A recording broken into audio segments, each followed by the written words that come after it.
Hi friends, मेरा नाम doctor विकास सिंघल है और आज हम बात करने वाले हैं सोरियासिस। हाँ जी भाई फ्रेंड्स, सोरियासिस अपने आप में एक बड़ा कॉमन सा शब्द हो गया बिकॉज पूरी दुनिया के अगर अंदर बात करें तो 2 से 3% लोग यानी 100 में से हर दूसरा आदमी जो है वो आज सोरियासिस इन वन और दी अदर फॉर्म परेशान है सोरियासिस से। सोरियासिस कई प्रकार का हो सकता है। सोरियासिस जो सबसे ज्यादा कॉमन है that is on folds of skin, कई बार आपको एल्बो में आपको मिलेगा। और सोरियासिस बेसिकली अगर हम मोटा मोटी बात करें तो सोरियासिस के कुछ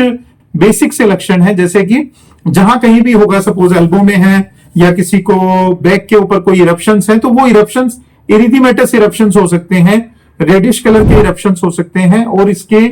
बहुत तरह से ये ट्रिगर फैक्टर होते हैं। सोरियासिस जब डेवलप होता है कई बार अचानक से ही हम कोई मेडिसिन लेते हैं और उसके बाद एज एन एलर्जिक रिएक्शन तब भी सोरियासिस डेवलप हो सकता है। और भी कई तरह के जो ट्रिगर फैक्टर हैं उनमें बहुत कॉमन है स्मोकिंग है, उसमें second most common is alcohol और डिफरेंट टाइप के केमिकल्स का एक्सपोजर या डिफरेंट टाइप्स की जो मेडिसिन हैं उनकी लेने के बाद कुछ इस तरह के सिम्टम्स पेशेंट में डेवलप हो जाते हैं। तो सोरियासिस जो है वो जैसा मैंने बताया मोटा मोटा अगर हम बात करें तो एक स्केली टाइप के इरप्शंस होते हैं जिसको हम लोग ब्रेन लाइक इरप्शन, यानी जिस तरह से हम आटा जब छानते हैं तो उसमें से जो चोकर निकलता है तो चोकर जैसा ब्रेन मींस चोकर जैसे जो इरप्शंस हैं जो देखने में बड़ा आपको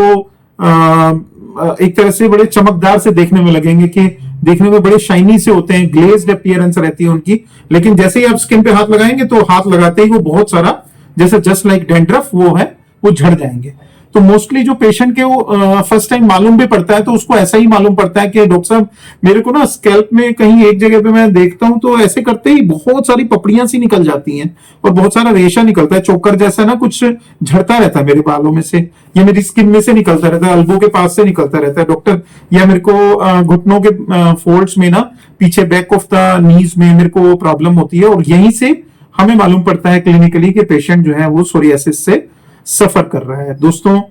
बात आती है होम्योपैथी में इसके ट्रीटमेंट की, बात आएगी रेमिशंस की कि कितनी बार एक पेशेंट में रेमिशंस हो सकते हैं। रेमिशंस का मतलब क्या होता है कि पेशेंट को जो सिम्टम्स हैं, जो सोरियासिस के सिम्टम्स हैं, आपने मेडिसिन दी, होम्योपैथी में मेडिसिन दी आपने, एलोपैथी में कंजर्वेटिव ट्रीटमेंट है, टोटली डिफरेंट है थोड़ा। हम लोग एलोपैथी की अगर बात करें तो उसमें एक तरह से डेप्सोन या इस तरह की कोई कहना चाहिए कि सिंपली स्टीरॉइड बेस्ड ही ट्रीटमेंट उसमें दिया जाता है और बहुत ज्यादा अच्छे रिजल्ट्स नहीं है। हालांकि अगर आप गूगल में सर्च करेंगे तो बड़ी हास्यास्पद लगती है सुनने में भी बात के वहां लिखा है कि होम्योपैथी में भी इसका कोई इलाज नहीं है। आई डोंट नो अगर कोई सरकारी अधिकारी तक गवर्नमेंट कोई रिसर्च एजेंसी है जैसे हमारे यहाँ central council of research and homeopathy है, शायद अगर इस वीडियो को सुने तो आप जरूर इसमें संपर्क करें कि एटलीस्ट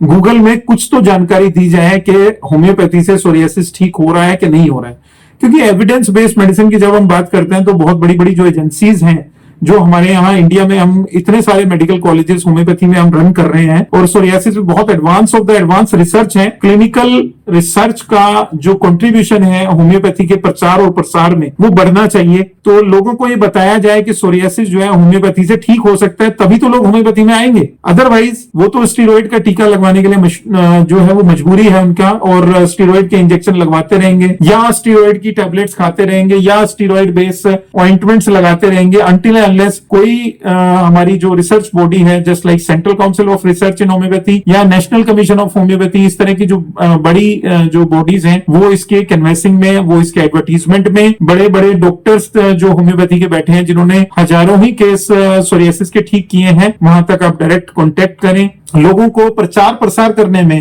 होम्योपैथी का प्रचार प्रसार करना बहुत जरूरी है। जब तक ऐसे केसेस जो ठीक हुए हैं उसके बारे में बताया नहीं जाएगा, कहीं लोगों को इंफॉर्मेशन नहीं दी जाएगी तो पेशेंट तो बार बार एलोपैथी में जाते ही रहेंगे। जिस पेशेंट को एक बार रिजल्ट मिला है वो अगर बताएगा तो शायद क्लिनिकली उस बात की जो वैल्यू है, उस बात का जो तवज्जो है, जो इफेक्ट है वो ज्यादा होता है, बजाय इसके कि मैं आपको बोल दूं कि नहीं होम्योपैथी में तो हम इसको ट्रीट कर रहे हैं। एक पेशेंट की भाषा में जब पेशेंट इस बात का जवाब देता है और पेशेंट शोर मचा के बोलता है कि मैं तो होम्योपैथी से ठीक हुआ हूं, मेरा तो 10 साल पुराना सोरियासिस था और अब मैं पूरी तरह से ठीक हूं, तो दोस्तों वहां कुछ इफेक्ट अलग तरह से आएगा। तो इस तरह के बहुत सारे पेशेंट्स होम्योपैथी से फायदा उठा रहे हैं। अब गूगल पे ये कब आएगा कब नहीं आएगा, ये मेरे को ऐसा बोलना भी मेरे लिए शायद यहाँ पर वीडियो में उचित नहीं होगा। तो इन्हीं थोड़े से शब्दों के साथ मैं आपको यही कहना चाहता हूं कि होम्योपैथी में एक बार सलाह जरूर लें। Try at least homeopathy